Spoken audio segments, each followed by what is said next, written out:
김소월의 본명은 김정식으로 1902년 평안북도 구성군에서 태어났습니다. 그의 집은 얼마 뒤 본가가 있는 정주군으로 이사합니다. 김소월은 집안에서 장남을 뜻하는 간놈이라고 많이 불렀다고 합니다. 공주 김씨 가문의 종손이기도 해서 집안의 기대를 한몸에 받았습니다. 하지만 김소월이 3살이 되던 해 집안에 큰 불행이 닥쳐옵니다. 그의 아버지가 철도를 부설하던 인부들에게 구타당해 정신병을 앓게 된 것입니다. 할아버지는 아버지의 행패를 참지 못해 매질까지 합니다. 이런 가정 환경은 김소월의 내성적 성격에 영향을 주었을 것으로 생각됩니다. 김소월의 시세계에 가장 큰 영향을 준 인물이 2명 있는데 그중 한 명이 숙모 계희영입니다. 계희영은 김소월에게 전래동화나 민요, 고소설 등을 자주 들러줬습니다. 김소월은 옛날 이야기에 흥미가 많았고 기억도 잘했다고 합니다. 김소월은 숙모를 새엄마라고 지칭하면서 친어머니보다 더 잘 따랐습니다. 당시 숙부는 평양에서 사업을 하고 있었습니다. 훗날 김소월은 남편과 떨어져 시댁에서 집안일을 떠맡고 있는 숙모를 위해 평양으로 이사하도록 도와줍니다. 김소월은 할아버지가 개설한 독서당과 고향에 있는 남산학교를 거쳐 민족학교로 유명한 오산학교에 입학합니다. 그리고 오산학교에서 김소월의 시세계에 큰 영향을 준 또 다른 인물 김억을 만납니다. 김억은 숙제를 통해 읽게 된 김소월의 자작시를 읽고 재능을 알아봅니다. 그리고 자신의 집으로 불러 본격적인 시작법을 가르칩니다. 김억 덕분에 김소월은 1920년 창조의 낭인의 봄, 그리워, 충강 등을 발표하며 문단에 등단합니다. 이 당시 교사로 훗날 조선건국준비위원회 위원장을 맡는 조만식도 있었는데 그를 기리는 김소월의 시로 JMS가 있습니다. 김소월의 5년 후배 백석의 오산학교 시절도 알고 싶으시다면 오른쪽 아이카드를 클릭해 주시기 바랍니다. 그 당시 이른 나이에 집안에서 정해주는 배필과 결혼하는 좋은 풍습이 일반적이었습니다. 김소월 또한 예외는 아니었습니다. 그는 15세의 어린 나이에 임꺽정 작가 홍명희의 딸 홍단실과 결혼합니다. 보통 자신이 원치 않는 결혼을 했을 경우 본처를 버리고 다른 여자와 재혼하는 경우가 많았습니다. 하지만 김소월은 결혼 생활을 꽤나 잘 유지합니다. 김소월과 홍단실 사이에서 4남 2녀가 태어났는데 3남 김정호를 제외한 자녀들은 사망하거나 월북하였습니다. 3남 김정호도 정부 지원 없이 가난하게 살다가 김소월 문학관 건립이라는 꿈을 이루지 못한 채 2006년에 사망합니다.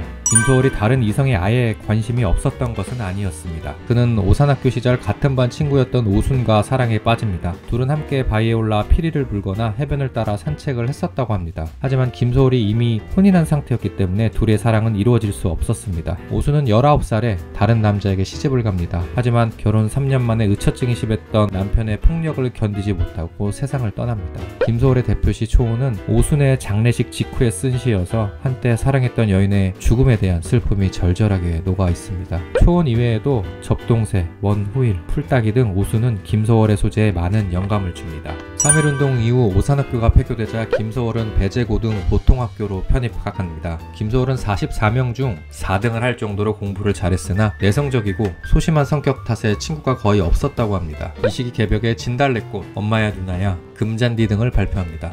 배제학교 졸업 후 김소월은 도쿄 상과대학에 진학합니다. 김소월은 학업에 대한 열망이 굉장히 컸다고 합니다. 하지만 1학기 졸업 후 광동 대지진이 발생해 조선으로 돌아옵니다. 김소월은 학업을 이어나가고 싶었지만 할아버지와 어머니가 극구 반대하는 바람에 출국을 포기해야 했습니다. 어른들의 결정에 김소월은 크게 실망합니다. 그는 숙모에게 자신이 거미줄에 얽힌 잠자리와 같다며 한탄한 적도 있습니다. 김소월은 의욕 없는 나날을 보냈지만 그렇다고 아무것도 안 한 것은 아닙니다. 1925년 그는 지금껏 발표했던 시들을 줄여 생전 유일한 시집인 진달래꽃을 간행합니다. 이 시집은 2011년 근대문학 작품 최초로 문화재에 등록되기도 합니다. 시집의 타이틀이기도 한 시 진달래꽃은 한국에서 가장 유명한 시일 것입니다. 간혹 이 시를 이별시라고 알고 있는 분들이 계시는데 가실 때에는 이라는 시어를 보면 이별한 상황보다 이별을 가정한 상황으로 보는 게 훨씬 자연스럽습니다. 실제로 이별이 닥쳤을 때 님을 고이 보내줄지는 의문입니다. 오히려 반어법을 통해 님에 대한 사랑을 강조하는 사랑시에 더 가깝다고 생각합니다. 요즘 친구들은 모를 수도 있는데 이 시를 모티브로 만든 마야의 진달래꽃도 꽤 유명합니다. 할아버지와 어머니의 간섭에서 벗어나고자 김소월은 자신의 고향인 구성으로 분가합니다. 일제의 시찰도 그가 분가한 이유 중 하나였습니다. 당시 일제는 조선 지식인에 대한 감시가 심했습니다. 할아버지가 김소월의 분가를 허락해준 것도 이 때문입니다. 시골로 내려가면 감시가 덜해질 거라고 믿었습니다.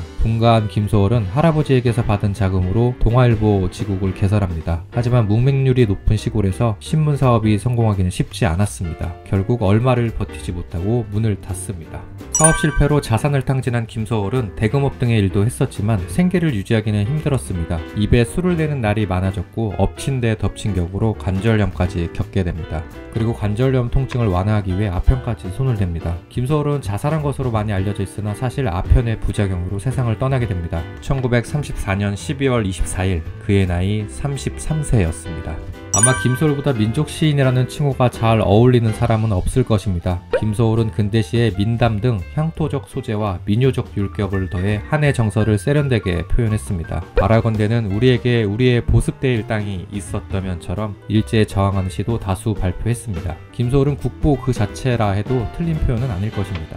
요즘도 그러는지 모르겠는데 제가 학창시절에 김소월의 시를 배울 때 여성적 어조라는 표현을 많이 썼습니다. 이 표현은 학계에서도 잘 사용하지 않을 뿐더러 당시 여성들도 이별에 대해 모두 소극적 자세를 취한 것은 아니었습니다. 남성적, 여성적보다 적극적, 소극적이라는 표현이 더 적합한 것 같습니다. 1920년대에 활동한 또 다른 이별 시인으로 만해 한용운이 있습니다. 두 시인은 자주 비교되곤 합니다. 조만간 한용운도 다뤄볼 예정이니 구독과 알림 설정을 해주시면 만나보실 수 있습니다. 그럼 다음 영상으로 찾아뵙겠습니다. 감사합니다.